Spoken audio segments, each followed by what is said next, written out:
ladies and gentlemen, 'tis I, Michael A. Grimm, aka the Multi-Voice. I'm many voices, but one opinion. And today, I'm with my good dear friend all the way from the UK, Hope Merchant.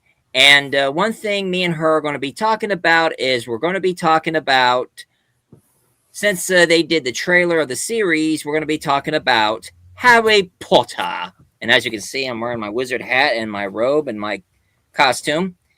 And I see you're wearing a little bit of a witch's hat and Yeah. witch Hogwarts shirt. I see. Yeah.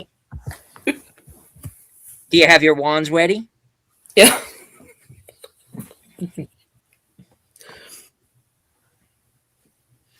Well, anyway, a little history. Long time ago, a author who goes by the name of J.K. Rowling, she I heard that she was in welfare, but she was almost going broke. So she decided to write a book about a boy who is a wizard and he goes to a school of witchcraft and wizardry. And this is when she wrote her first Harry Potter book, none other than Harry Potter and the Philosopher's Stone. Yeah, that's right. I'm saying Philosopher's Stone. I'm an American and I can say it. The reason why they call it Sorcerer's Stone in America because they thought Americans don't know what philosopher means. Well, I'm American and I pretty much hell know what philosopher means.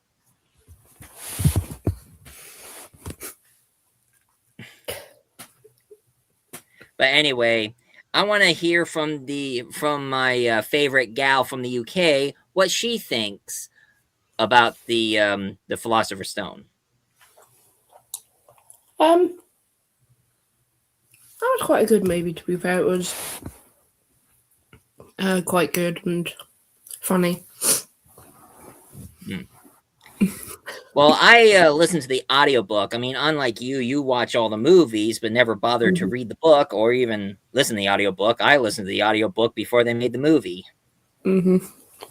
So pretty much I went through the books, and there were a few things that was in the book that it should have been used in the movie, but they didn't.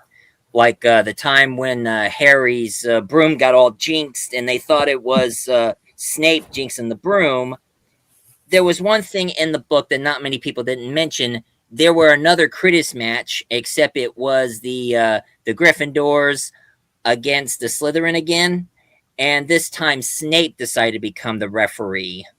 But of course, nothing happens. But of course, Malfoy, being a little bastard he is, pissed Ron off, so he slugged him in the face. And after Harry won the Quidditch game, Ron was accepting his victory by saying, "Hey, you won, we won. I slugged Malfoy in the face, and we won in our fight." That was in the book, believe it or not. And of course, one character that they removed out of the books that I wish they should have him in the movie, and they said they're going to have Rick. I mean, they were planning to have Rick Mayall in the movie, but sadly they had to let go of him, which was Peeves the Poltergeist, who is sort of like a levitating poltergeist character who always likes to play tricks on all the students and teachers. And it was really surprising at the end. It turns out it was Professor Quill, and Voldemort was a parasite living in the back of Professor Quill's head. Now, if you ask me, I think it would be pretty interesting. I mean, there is one character in the book that I think they should do a backstory of, which it is Professor Quill, because one thing they say in the book that he was in the dark forest of Romania battling against vampires, and that's why every time when some of the students go to Professor Quill's classroom, his classroom is covered with garlic. But that's either here or there. Now let's get to the second part of the book, the one and only Harry Potter and the Chamber of Secrets. What's your part? What will you say on that movie? I've seen sort of Chamber of Secrets, but I've not watched some of the audio. But I've listened to half of it, and it was okay. It's more seemed to be if it's okay to say, like in the movies, seems a little more better when you watch it on movie than the audio as well. Well, to me, the audio was more interesting because there was one thing that they left out. I mean, it made a lot better sense in the book than what they Mm-hmm. did in the movie.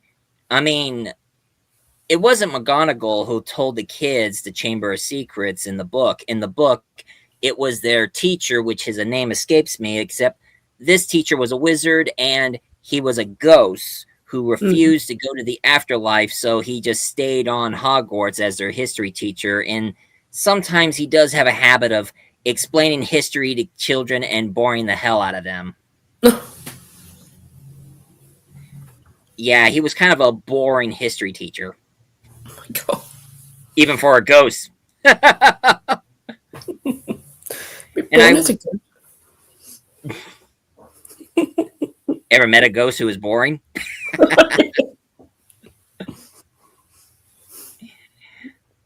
But anyway, one thing I did like though is bringing back Voldemort as a memory from his journal. I mean, if Harry Potter did not stab that journal, Voldemort would have returned looking like everybody else instead of looking like what he looks like today, a human snake, all bold with slit nose and everything. Mm-hmm. Now let's get to the other one, The Prisoner of Azkaban. The Prisoner of Azkaban. One thing I gotta say, I did not like the movie, and I never did like the story. How about you? Yeah, I probably agree with that one. I hated the Dementors, and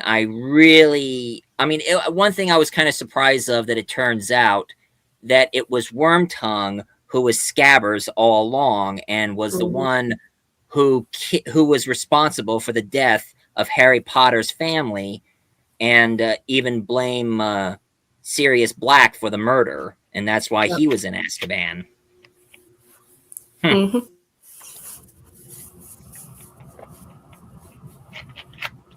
And when I saw that scene in the movie, when the full moon was rising and that teacher was turned into a werewolf, Yep. Wormtongue was going like this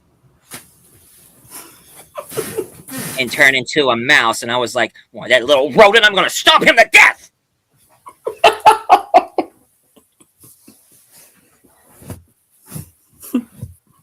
And then it's time to get to the fourth side of the story, which got a lot better, to my opinion, is none other than Harry Potter and the Goblet of Fire. Mm. What is your thought on the Goblet of Fire? Not much because I know you like the I know you like the audios, and I'm okay with them, but it's like I said, to watch the movie than the audio. Well, like I said, you can just talk about the movie. Since you don't listen to audio, you just forget about the audio and just talk about the movie.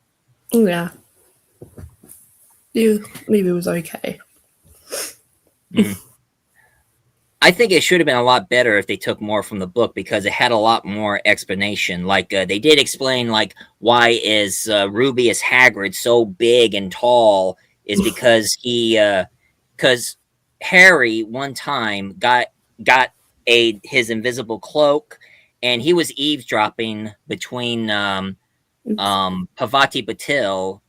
Oh no, wait, that really tall French teacher that Hagrid was dating. Mm-hmm. Fleur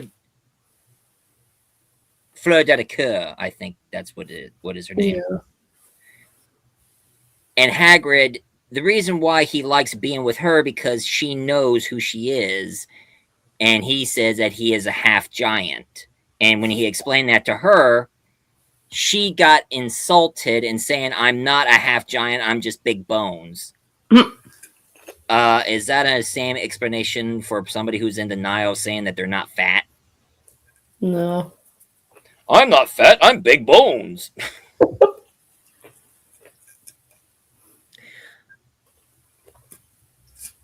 But I really did love the scene when they finally did resurrect Voldemort in his full form, but in a human snake kind of way. And I love the duel between Harry Potter and the between Harry Potter and Voldemort with the whole Levio, Vada Kedavra, and all that stuff. But my favorite character on that story was Mad Eye Moody. Although I didn't even know that it was David Tennant's character who is in disguise as Mad Eye Moody. Okay. That's right, good old JK.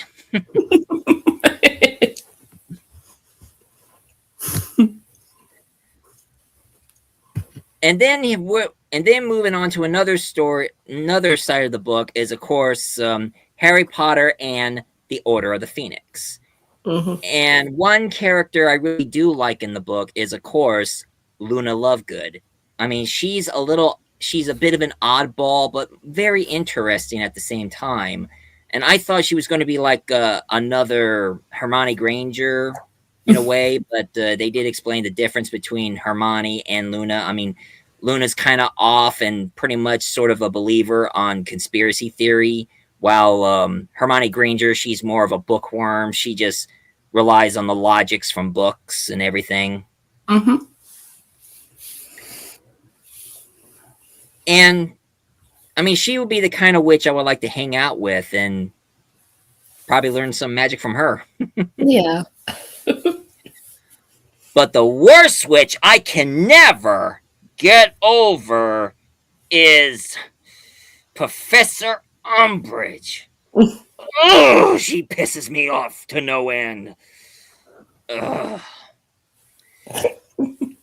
Every time I listen to the audiobook and what she's been doing, it just makes me want to do this to her.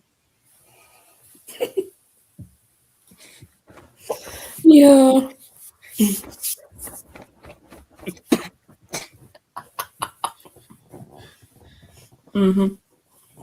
I mean, she's an arrogant runt, is she?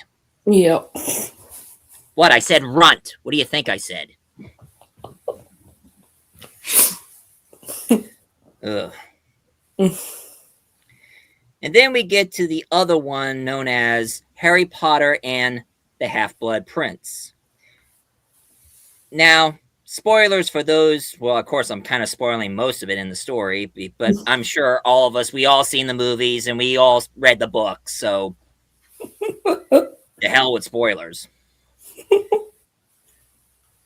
But I was kind of surprised that it was Professor Snape who was the Half-Blood Prince, and Harry was learning all the spells and abilities that he read from the book written by the Half-Blood Prince, which turned out to be Snape.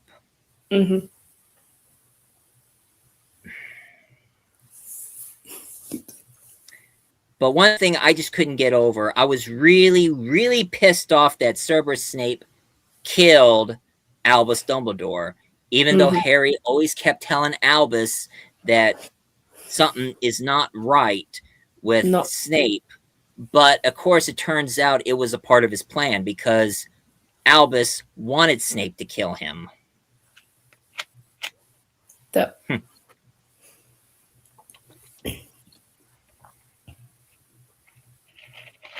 Because of Malfoy's parents is under Voldemort's control, and even telling Malfoy that if he won't kill the headmaster, he will kill Malfoy's parents. Oh, snap. Yeah. So Snape was protecting Malfoy by letting him kill Dumbledore. That's not good. Yeah. And then we get to the seventh and final side of the story, none other than Harry Potter and the Deathly Hallows. Now, one thing I got to say about the book, I mean, to be honest, guys, and you, Hope, the Deathly Hallows, I only listened to the beginning of the audiobook, but I never did finish it. but I did watch the movies, and I'm surprised they only made a two-parter. Yeah. And one thing that I was kind of shocked to see in the movie, and I don't know if it's in the book or not, is that waitress giving him the look. The waitress Oh yeah, I giving him, saw that in the movie. I mean, she was giving him like, "Hey, I think you're hot. Meet me in my place after work." Oh, I did laugh about that, but it was funny. But it's pretty obvious that Harry Potter, his heart belongs to Ginny Weasley, and even though Ron tries to wedge himself in between Jenny and Harry, but No. I mean, I always do. I mean, even though he had a fling going on with Margaret Cho, but she still can't get over. I mean, she still can't get over Robert Pattinson's character. Yeah. And also, I mean, he asked Parvati Patil to the ball, but they didn't do much in the ball. I mean, Harry and Ron was sitting around while Parvati Patil and her sister was bored out of their minds.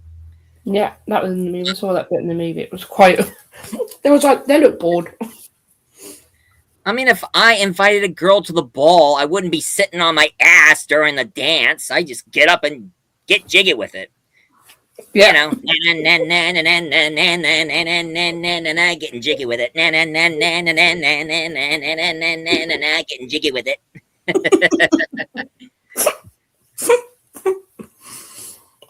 I mean, if I was Harry Potter in that book, and I asked Parvati Patil to the ball, I mean, I would give her a night she'll never forget. Mm-hmm. I mean, it's how I am in high school. I mean, when it came to school dance, I can't resist to go out and dancing. And you know the old saying, I could cut a rug? Well, I leave craters.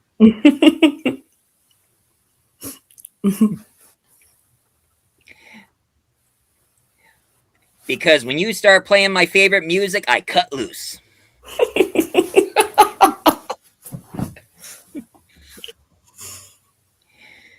And then we get to the other side of the Harry Potter franchise. I mean, one thing that I was kind of surprised to notice that they did a play of Harry Potter, and is supposed to take place at the end of Deathly Hallows, about Harry Potter's son, which sadly Harry Potter's son doesn't get to Gryffindor, but got into Slytherin instead. Ugh. And start making friends with the Slytherins. Mm-hmm. And of course, they made the play of it, which is Harry Potter and the Cursed Child. And the play got so popular, they wanted to make it canon, so J.K. Rowling wrote the book based from the play. Uh-huh. And then in YouTube did a pretty damn good job doing a fan film. I mean, there are like tons of other fan films involving Harry Potter and the universe, the Wizarding World. But the one that I saw that was made for laugh is none other than Harry Potter and the 10 Years Later, where it takes place in between after he defeated Voldemort and before he had his kids. Uh-huh. But it was made for laughs, so I wouldn't declare it as a canon to the series, but it was entertaining nonetheless. Yeah. Now, talking about video games... Oh, no, wait a minute. There was something else I forgot. Oh, yeah. One thing, I only saw the first movie of it, but I haven't seen any of the sequels, and that is the Fantastic Beasts trilogy. Mm-hmm. Now, how about you, Hope? I mean, did you watch any of the movies or just the first one like I did? Yeah, I watched the first one, and when it came out in the cinema, well, it was really good. There was a lot of views on it. Watched it in the cinema, it was really good. Liked his little stick friend. And I like the fact it was sort of in London, because you could see the London Underground and the London bit where they go and see the Underground with the trains. So that was quite a really good movie I enjoyed. Didn't even know they were going to make that, to be fair.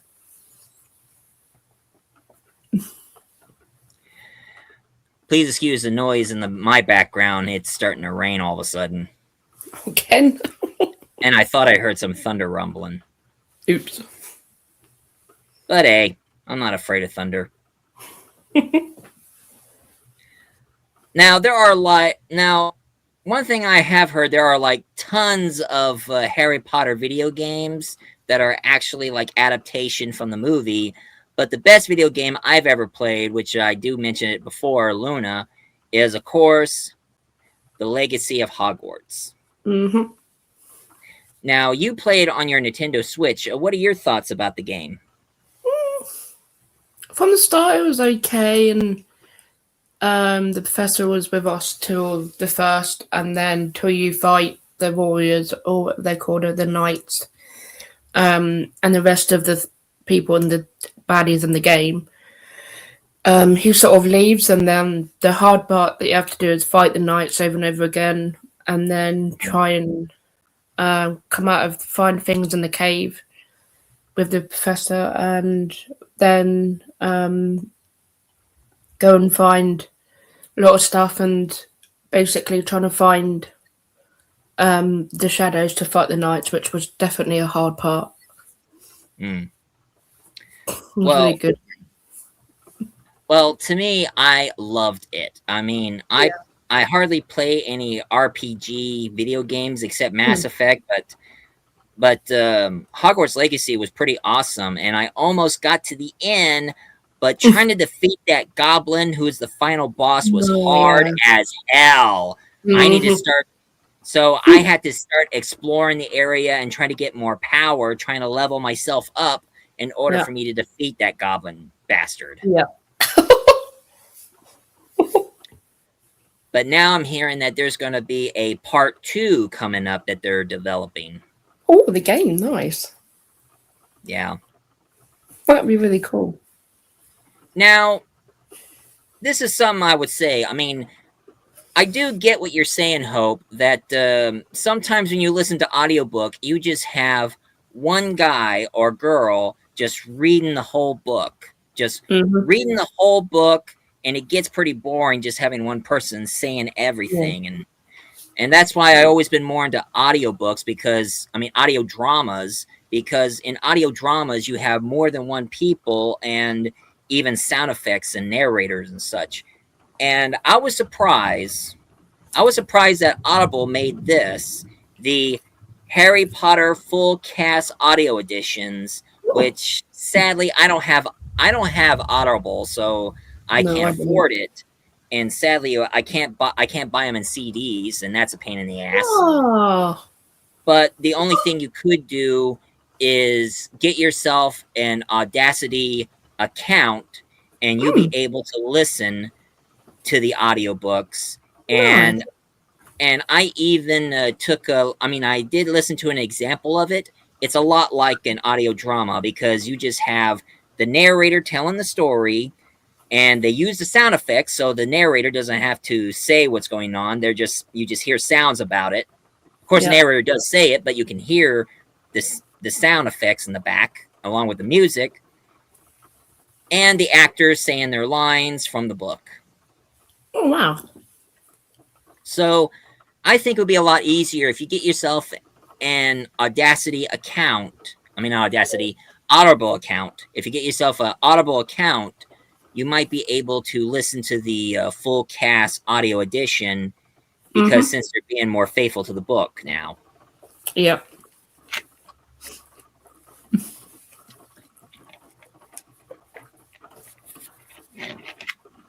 Speaking of faithful to the book, that's one thing I'm going to get to now, ladies and gentlemen, is, of course, the Harry Potter HBO Max series.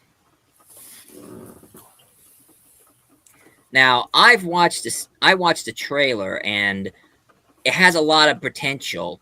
And I get what some people are saying about the cast of Professor Snape. I mean, some people are saying that having Professor Snape being played by a black guy and not a pale white guy like he's supposed to be in the book. Well, to me, I don't care about the race swap, because there are tons of race swapping going on recently. I mean, black actors playing white characters, Asian characters played by white guys. But the only thing I do have a problem is the gender swap. I hate that. Yeah. I can't take. I know some of you might think that I would hate Doctor Who being a woman, but he's a doc. I mean, the Doctor is a Time Lord. He can regenerate to male to female, so I don't care. He's an alien, so Yeah. I don't care on that one. It's just if the character cannot change their gender, then I'll bitch about it. Like how I bitch about Fantastic Four with the Silver Surfer. No. And I've heard some people say that there is a comic book where the Silver Surfer is a woman. Well, show me the goddamn comic book and prove to me wrong.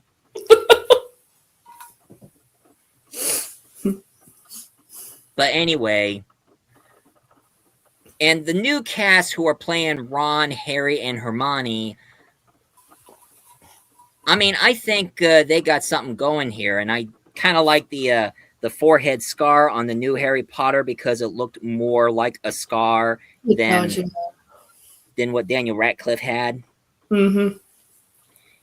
And one thing I do have to admit that they really do like to change Hermione Granger, because I remember in the Broadway play, Hermione Granger was played by a black woman, and now in the in this HBO Max series, Hermione Granger, she looks kind of mixed. She's a mixed race character. I mean, they made her into a mixed race character, so it's kind of hard to say if she's either black, Hispanic, or Indian.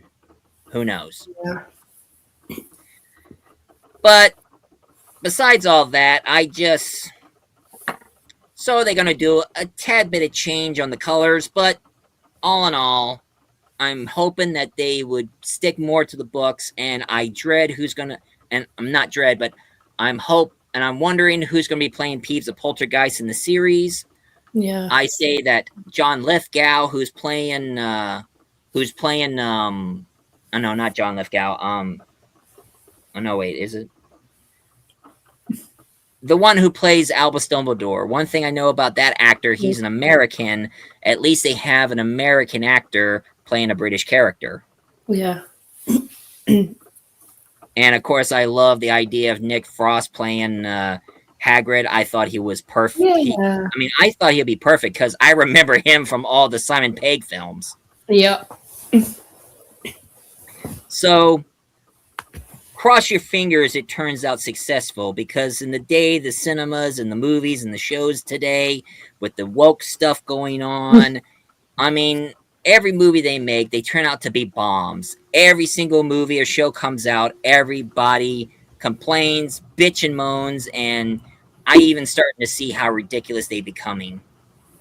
Yeah. So I'm hoping that they would stick to the books and make it traditional and quit quit screwing them up.